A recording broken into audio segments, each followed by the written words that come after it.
bulijjo nsomesa nnyo ku nsonga z'okubeera nga ebintu bye tusobola okulya okubeera nga tufuna amaanyi. Ngamba abasajja ebintu bye musobola okulya nga mufuna amaanyi, eddagala lye tusobola okukozesa, obukodyo bwe tusobola okukozesa, byonna nzize mbisomesaako. Naye nkizudde nti yes mbasomesa nti look out for your diet, yongera kino mu diet yo, kola kino no bwoti, but I think I've never told you what tulina okujja mu diet okubeera nga tufuna amaanyi oba nga mufuna amaanyi g'ekisajja. Abasajja abasinga naddala ab'ennaku zino, ab'edda actually edda generation ey'edda etali yaffe, abasajja baabeeranga n'amaanyi gaabwe paka ku myaka 4, 5. Omusajja bassa abakazi 5, 6 n'abazimbira obusiisira n'abwetoolooza amaka ge, ate bonna munaye n'abatukusa era n'azaala abaana be. Naye kati I'm not associating okuzaala ku maanyi g'ekisajja kubanga nawe eddakiika 2 kasaabeera ng'asamula ng'ate enkwaso zitegeerekeka azaala. Naye kati osanga omuvubuka owa myaka 2 nga mu butuufu talina maanyi, bw'ayima akasolo kaate kalina maanyi, bw'ayima agwa mu ddakiika ziizo, ng'ate si bwe gwali luli. But nkizudde nti ebiseera ebisinga obudde bumaze nga nkola research ku nsonga naddala eyo, right now y'ensonga gye nfokasinzeeko ennyo, nti ebiseera ebisinga it is what we eat oba ebintu bye tulya mu mubiri gwaffe ebishapinga ebintu bye tugenda okubeera ng'onafuwa, tolina maanyi mu magumba, okubeera ng'olwala, byonna biri associated n'ebintu by'olya, the intake, ebintu by'olya oba by'oteeka mu kamwa ko n'olya n'oteeka mu lubuto lwo bizannya role nnene nnyo okubeera ng'ensonga ezo zibeera oluusi tezitambula nga bwe zirina kubeera nga zikola ki, nga zitambula. Ekisookera ddala kye tugenda okutunuulira kyolina okujja mu diet ye butto. Oyo butto nzize mwogerako.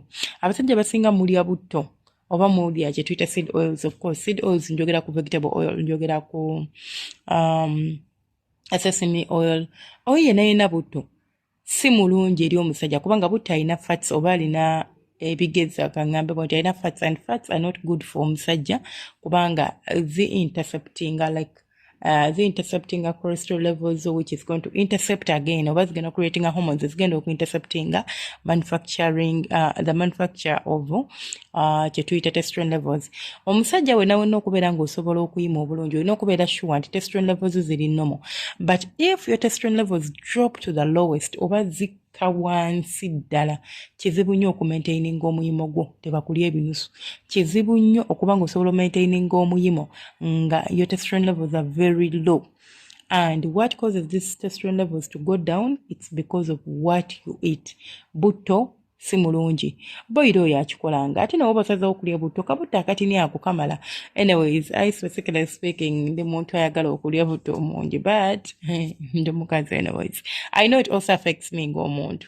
But for a man, naddala ngo olaba embeera yo si nnungi, olina omwewala. But wobanga embeera yo nnungi, it's okay. I'm not saying nti buli amulya agenda funa obuzibu buno. Waba basajja nga naturally Katonda yakugonnomolako amaanyi go, you are good to go. But bw'oba omanyi nti struggling n'amaanyi, butto mujje ku diet yo. Then ekyokuli kitugenda okutunulira ekyokulya. Ekika ky'emmere ekyokulya kye tugenda okutunulira gwe bayita soya. Soya oyo si mubi kubanga mulungi, akuyambako gwe omuntu alina obuzibu ne memory loss oba kye tuyita short memory loss. Akuyambako okuba ng'oregaininga oba ng'obeera ng'ojjukira mangu ebintu. But alina ebirungi of course, naye alina n'ebibi by'alina. Consuming this stuff byendi okwogerako like mu butini in low bits, like olyako katini it's okay, but okirya ng'okirya mu bungi effect bw'olinza okugirabira. Soya ono golaba tulina abantu abamu ayayi basically nkozesa soya sauce nga nfumba. Nina dish gye nsinga okwagala bagiyita sweet sour chicken. I love it with rice, so I need to use a lot of soya sauce in it. So I know abantu abamu bamukozesa mu kufumba ne bw'obanga si eyo dish gye njogeddeko.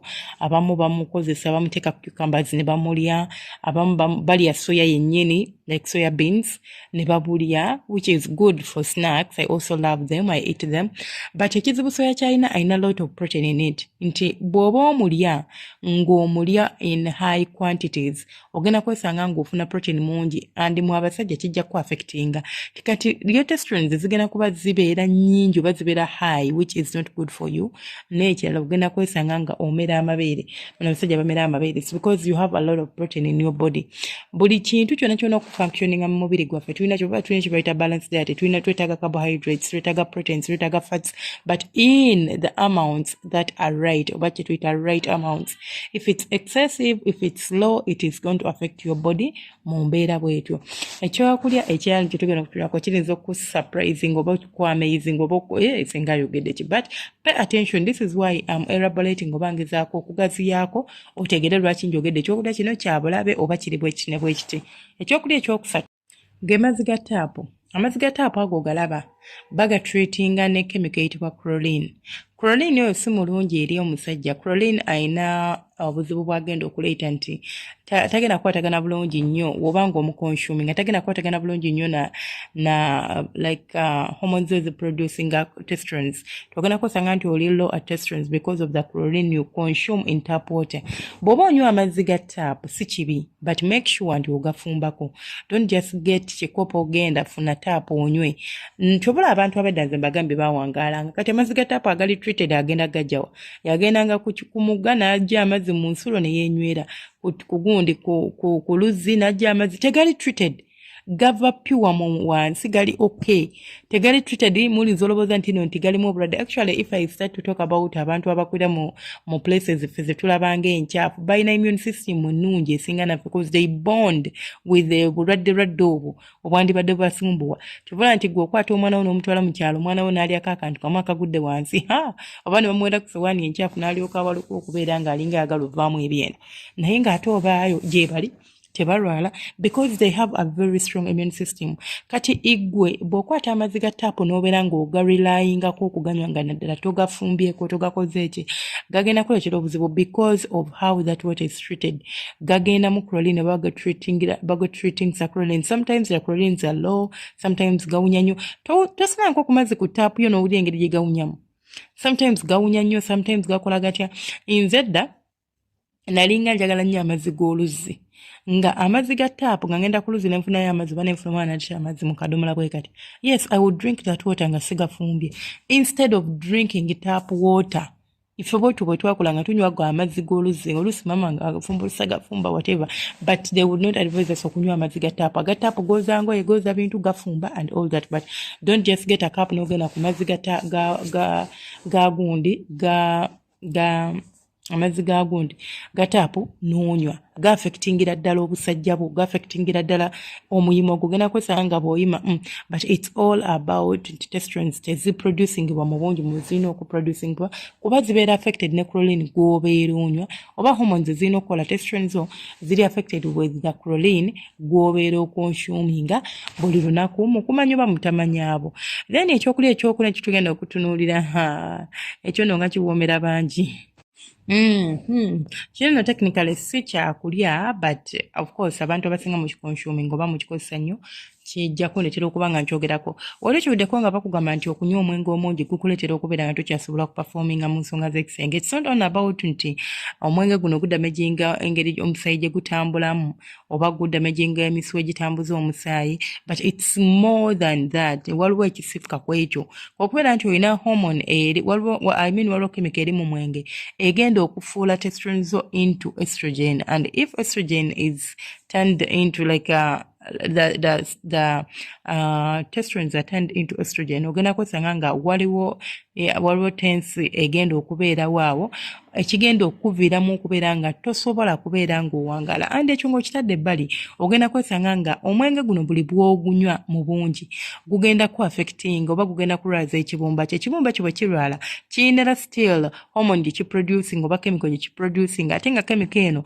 tegenda kubeera ng'ematchinga ne estrogens zo. Kwegamba there is a lot of things that go on mu mubiri gwo. It's more of what you think. Eti okunywako omwenge kikyamula omukazi manyi kimuteeka mu modo kimanyi. If onywako obunyo mbagambye for once, twice, it's okay. But if oli muntu anywa omwenge nga gwe bwe bulamu bwo bwotyo, and teri kintu kisingira ddala kulemesa abasajja kubeera ng'osobola okukuuma omuyimo ng'omuntu anywedde omwenge ng'abadde agenda kwegatta na mukyala. Nabagamba ekyo kifu nnyo emirundi nga 10. Buli bw'onywa omwenge ng'obadde ogenda kwegatta olina engeri gy'ogenda okuaffectingamu entambula y'omusaayi mu mubiri gwo, ekigenda okuviirako okubeera nga tosobola kuwangaaza muyimo, ogenda kugwa mangu. Then ekyokulya oba kyakumeka simanyi wabula ekyokunywa kya kyetugenda okubeera ekyokulya kya kyetugenda okutunda gw'omunnyo. Of course fena tuli omunnyo ngulya live without omunnyo. I'm sorry to say this, naye nagamba n'ogamba Allah n'amalangerera nenfuna obulwadde banga nti tolya munnyo tolya sukaali. I'm not omuntu anywa sukaali niyinza omuvaako, naye omunnyo kentaana mbanji semberedde sobola guvaako, but as long as omunyo gw'okonsuminga guli iodinized, like tugambe nti oli muntu ayongera omunyo mu mmere, bamaze okufumbira omunyo then n'oyongeramu, I would advise bakufumbeko baguteeka mu kakebe ako olyoke obeere ng'ogukozesa, not gukozesa nguli direct. This is why omunyo tugwongera mu mmere ntugufumbiramu, sekwata munyo ogulirwa n'oyongera mu mmere n'olya, oba n'omala ofumba ate n'olyoka oyiwamu n'olyoka olya oba n'okomba, nedda, ekyo tekiba kirungi. Omunyo ogunene gw'olaba, omunyo ogwo gw'olaba gwe bayita table salt oba omunyo gwe tusenga okozesa okufumba kwongera mu mmere, guyina additives ze bateeka oba guyina ebintu ebirala bibongereramu nga baguprocessinga. It's not all about the rock. Yes, omunyo, it's a rock. That means it's a natural mineral, like it's a, it's a mineral, it's a rock gye bakoona ne bakola ki, but wabula babeera baguprocessinga waliwo ebirala bibongeramu ebigenda okuviirako obuzibu oba bitagenda kubeera birungi singa oba obiconsuminze. Osobola okukozesa omunyo omulala n'ogusubstituting Himalaya salt, which is a bit expensive.